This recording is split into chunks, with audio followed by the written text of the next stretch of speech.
ملګرو عمر جمشید یم. نن درته یو داسې لیډر متعلق اهمې خبرې کوم چې په ټولې دنیا کې یو مقبول لیډر دی، یو داسې لیډر چې هغه نوم عمران خان دی. عمران خان په 25 نومبر 1952 کې په لاهور کې پیدا شوی و. عمران خان د پښتنو مشهوري قبیلې نیازي سره تعلق ساتي.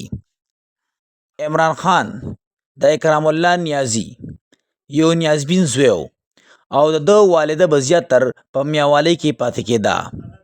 د عمران خان مورکۍ د پښتنو قبیلې سره تعلق ساتلو. په ځوانۍ کې عمران خان ډیر خوش طبیعته او شرمیلې انسان و.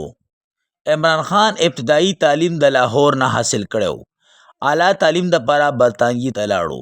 په 1974 کې عمران خان د اوکسفورډ یونیورسټۍ د کرکټ ټیم کپتان جوړ کړی شو. د کرکټ په دنیا کې عمران خان ځان ته یو غټ نوم جوړ کړی و. عمران خان د عالمي سطح باندې په کرکټ کې یو غټ نوم و او ډیر زیات شهرت یې حاصل کړی و. د عمران خان په قیادت کې پاکستان د 1992 ورلډ کپ هم ګټلی و. عمران خان د کرکټ د ریټایرمنټ نه بعد عمران خان په سماجی کارونو کې حصہ واغسته او د خپلې مورکۍ شوکت خانم هغې په نوم یې د کینسر هسپتال بنیاد کېښودو. دا په پاکستان کې د ټولو نه لومړنی د کینسر هسپتال و چې ټولې دنیا نه ورته 25 میلیون ډالرز چانده وکړی شوه او دا هسپتال یې تعمیر کو. د دې هسپتال لپاره ځمکه میا محمد نواز شریف ورکړې وه. په 27 اپریل 2008 کې عمران خان په ضلع میاوالی کې نمل یونیورسټي هم جوړه کړه. د دې نه علاوه عمران خان ځان ته یو فلاحي تنظیم هم شته چې د عمران خان فلاحي تنظیم په نوم مشهور دی. دا فلاحي تنظیم په ټول پاکستان کې د غریبانو امداد کوي. په 1995 کې عمران خان د مرحوم برطانوي اربپتی جیم ګولډ سمیت هغه لور سره واده وکړو چې د هغې نوم جمایما ګولډ سمیت و. جمایما ګولډ سمیت د واده نه مخکې اسلام قبول کړی و او دې اسلامي نوم جمایما خان دی. د عمران خان او د جمایما خان دا واده دا عالمي سطح باندې میډیا راوچت کړی و او دې ته یو ډېر غټ حیثیت ورکړی و. عمران خان د جمایما خان سره ډېره ښه زندگی تېرېده خو بدقسمتۍ سره په 22 جون 2004 کې عمران خان جمایما خان ته طلاق ورکړو او په 8 جنوري 2015 باندې عمران خان برطانیې او د پاکستان صحافي ریحان خان سره واده وکړو. لیکن عمران خان دا واده هم ناکامیابه شو او په 30 اکتوبر 2015 باندې عمران خان ریحان خان ته هم طلاق ورکړو. د 2017 په آخر کې او د 2018 په شروعات کې دا خبرې په گردش کې شوې چې عمران خان د بشرا بیبي سره واده وکړو.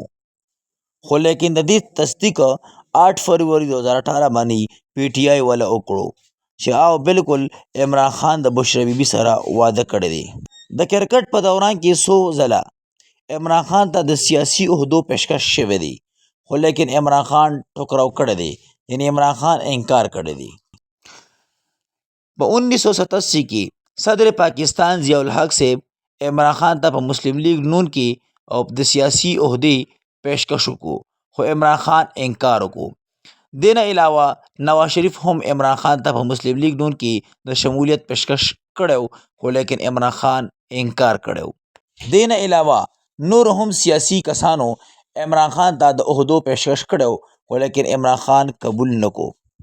په 25 اپریل 1996 کې عمران خان د پاکستان تحریک انصاف بنیاد کېښودو او په سیاست کې لومړنی قدم کېښودو. په لومړنۍ کې د عمران خان سپورټ هیڅ چا ونه کو خو بعد کې په پاکستان کې یو مقبول لیډر وګرځېدو او په الیکشن 2018 کې عمران خان پرایم منسټر آف پاکستان جوړ کړی شو. یعنی په 17 اگست 2018 باندې عمران خان د پاکستان 22 وزیر اعظم منتخب شو. ملګرو اوس عمران خان په جیل کې دی. ټول عمران خان لپاره خصوصي دعاګانې کوئ چې الله یې زر تر زره را آزاد کړي. د ویډیو کتلو ډېره مهرباني. مزید داسې ویډیوګانو کتلو لپاره زما د فیسبوک پیج محمد عمر جمشید فالو کړئ او زما د یوټیوب چینل محمد عمر جمشید سبسکرایب کړئ. د ویډیو کتلو مهرباني ښاد او آباد اوسئ. د الله په امان.